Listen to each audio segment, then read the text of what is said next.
Truth has a history. Truth is a deep philosophical concern, although in my view it's very commonsensical. It's accessible to anyone who cares to think about it. It's so simple. Like Dallas Willard says in his paper, Truth, Can We Do Without It? Little kids know what truth is, and so do you. It's not philosophically complex, but it's philosophically very deep and very important for human life. But like all ideas in philosophy, ideas have histories, and truth is no exception to this. So what I want to present to you here is some thoughts on truth as it shows up in ancient philosophy. I have another previous video on truth in ancient Greek literature and in the Bible, the Hebrew Scriptures and the Old Testament.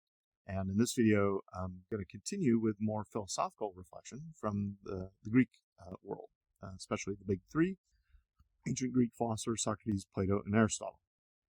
So for Socrates, let's just jump right into Socrates. When Socrates was on trial for his life and made a big deal about truth, when he was accused falsely of things he didn't do, he made a big deal about truth and falsehood. Right from the beginning of his apology, he tells the jury that his accusers have not told the truth. And he does this knowing full well that it'll get him killed. In other words, he's more concerned about truth than he is preserving his own life. He even instructs the jury only to consider the truth of his words rather than his oratorical skills. Right? In other words, he's like, look, I don't really care what you do to me or what you think about me, but what I do care about is getting at what is true. So Socrates' divine mission is to search after true wisdom. That's what he claims that the Oracle of Delphi put him on the path to. In considering the afterlife, for example, Socrates delights in the possibility of an eternal search into true and false knowledge, as in this world, so also in the next, and I shall find out who is wise and who pretends to be wise and is not. So Socrates takes truth beyond mere truth-telling and poetical use, as we saw in ancient Greek literature, examples from the Iliad, the Odyssey, and the Hesiod's works and days. Socrates is concerned with truth philosophically, in the sense that truth can be proven. Logical reflection, the use of reasoning, and rational evidence all play a part in Socrates' search for truth. And you don't have to look at very further than the way in which Socrates defends himself against the accusations leveled at him in his apology. He claims that he will speak the truth and make plain by reasoning that the charges of corrupting youth and denying the gods of the states are false ones.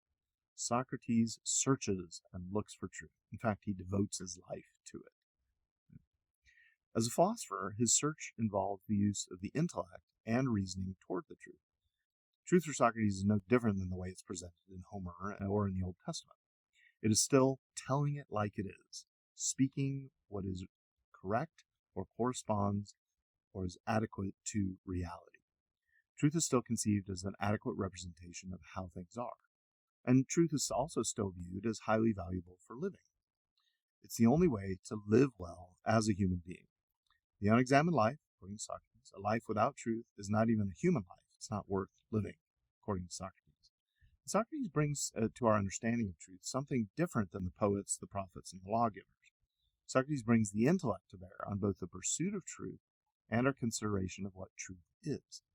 Now that's what philosophy does. It's a love of wisdom involving a life committed to intellectual reflection toward human well-being. Okay, so that's Socrates' commitment. He lived it his entire life that way, or at least since he went to got the message from the Oracle of Delphi, and right up to his execution. Now, Socrates' student Plato follows his master in the philosophical love of the pursuit of truth. In Plato's dialogues, Plato doesn't give a theory of truth with all the technical details laid out in one place. Rather, in several of his works, he offers statements about how to rationally develop our understanding of what truth is. Plato presents a philosophy of truth. Let's look at a few examples here. So, for example, in the Sophist, Plato indicates that truth is a quality of sentences. Sentences are true when they state facts about some subject, and false when they state things that are not facts about some subject. For example, the sentence Theaetetus sits is true, and Theaetetus flies is false, because the latter says things different from things that are. while the former speaks of things that are as they are. That's in Plato's Sophist.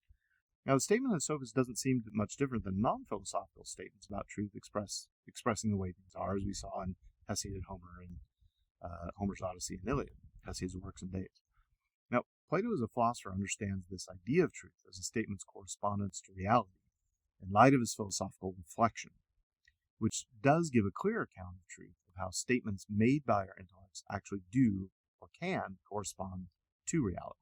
So take, for example, an example from the Theaetetus. Socrates states that our opinions are true when they properly match up with our perceptions. Okay, so you have to think about that. Opinions, or statements on the one hand, and perceptions on the other. This implies a kind of correspondence between one's opinions or beliefs and about what one perceives. Socrates described those who have false opinions as those who think of something but cannot, quote, have indistinct impressions in the mind. They are slow and allot things to impress, which do not belong to them, misseeing, mishearing, and misthinking most of them. And these, in turn, are the ones we describe as in error about the things that are ignorant. So Plato begins to develop an account of a correspondence view of truth by showing that there are two relata in the correspondence relation, the mind and the world. Truth can be a property instantiated in a match between these two, or a relation, probably better, as a relation that occurs between these two. Now again,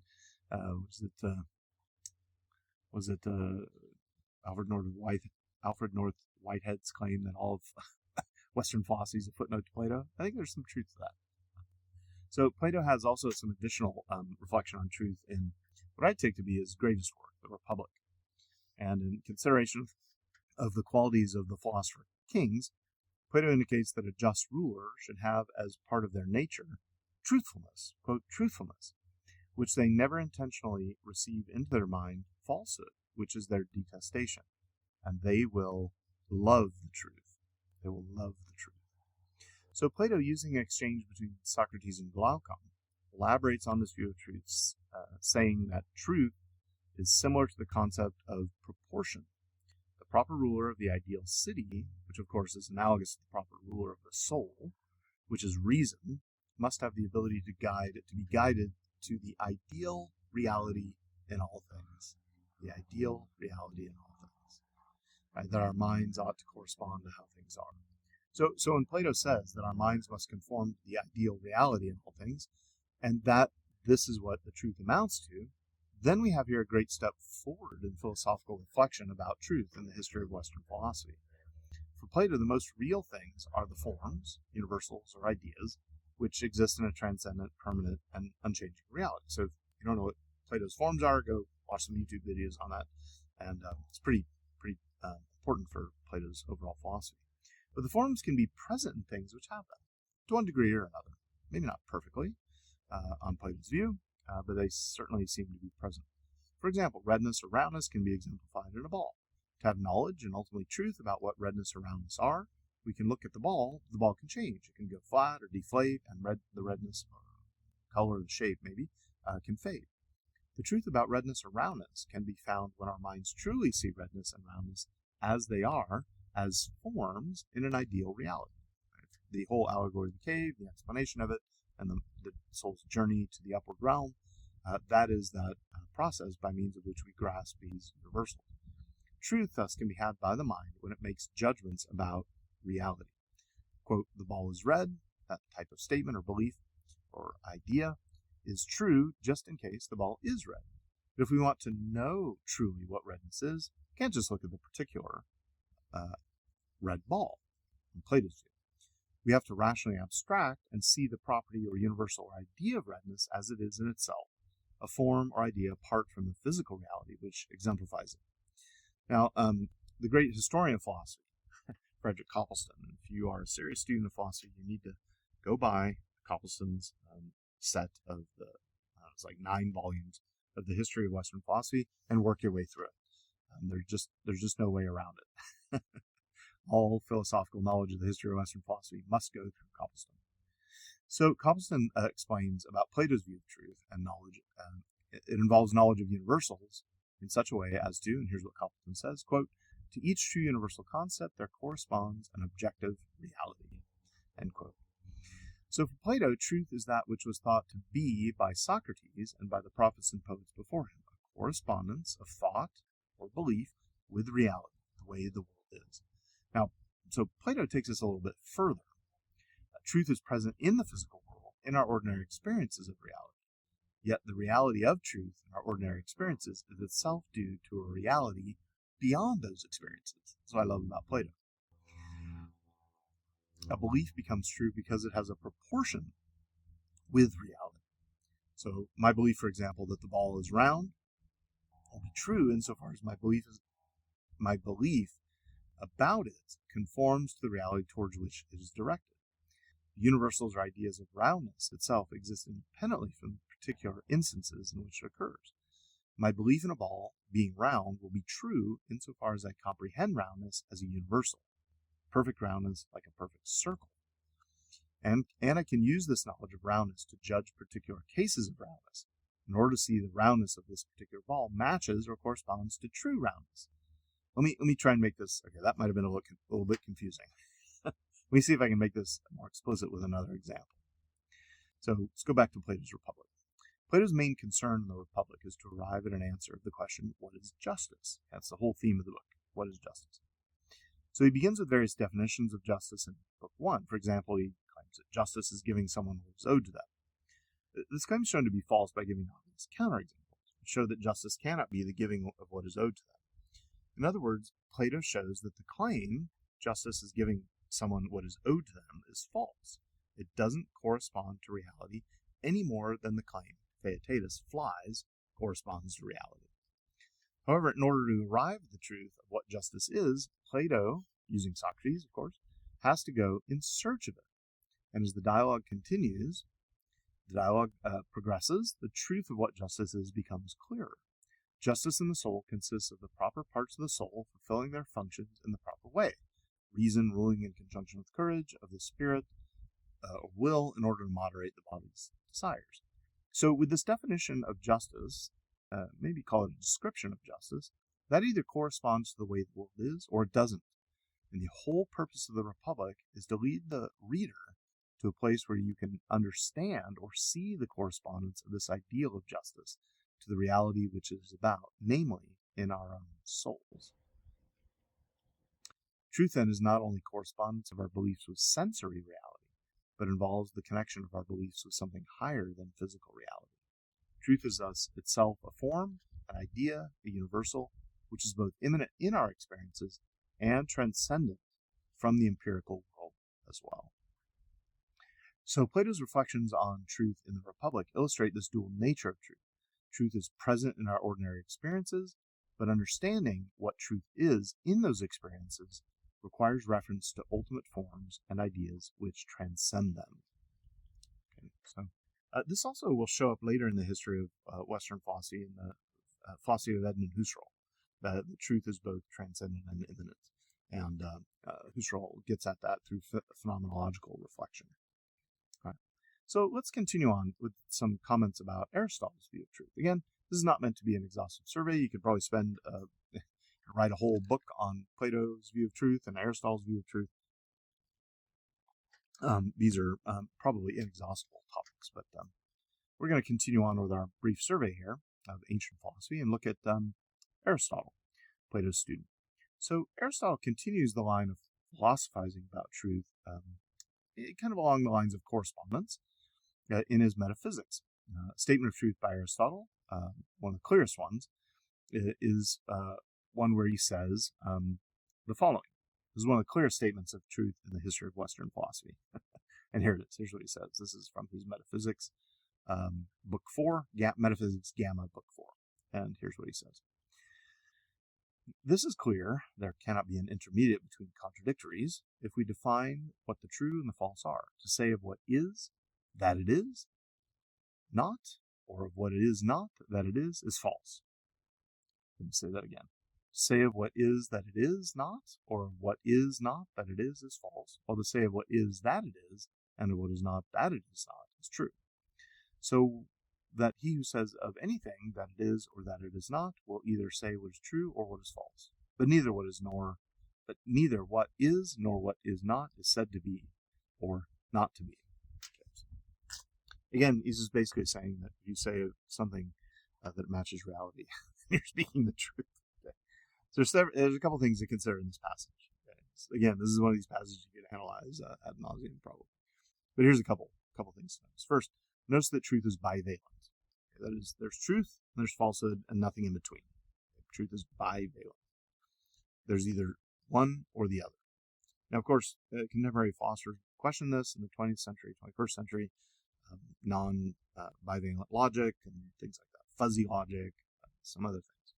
But those are special cases, and I don't think you can get rid of the bivalence of truth. But anyway, this is maybe not the place to argue for that. So first thing, truth is bivalent on Aristotle's view. Second, the reason that truth is bivalent is that it is directly connected, if not almost identified in this passage, with being. Okay, so this is really important. Being is also, quote-unquote, bivalent. Now, not logically bivalent, but metaphysically so, in the sense that either something exists or it does not exist. Thus, truth is absolute. It is or it is not. Okay, so that's a really important notion. Now, if there can be... Now, the notion of gradation of being is not the distinction between being and non-being. Like, being and non-being is bivalent. Now, if you want a 20th century challenge to this, just go read something by Heidegger, his Introduction to Metaphysics lecture. He'll toy with this, and I think it's a total disaster. But again, this is not the place to argue with that. Okay, so first, truth is bivalent. Second, truth is connected to being, which is also metaphysically bivalent. Being is or being is not. There's no in between being and non-being. And then thirdly, the third thing that Aristotle emphasizes, and I think this is important for later linguistic approaches to truth, which I also think are mistaken. Notice that Aristotle focuses on, quote-unquote, what is said. So when you hear that, you could infer from this that Aristotle only thinks that the bearers of truth are sentences or statements. That is, to think that whatever extent truth is a matter, whatever truth is a matter of correspondence to reality. The things which correspond to reality are linguistic sorts of things. Okay, so that's one way to interpret that passage. So it's possible that Aristotle could mean this exclusively.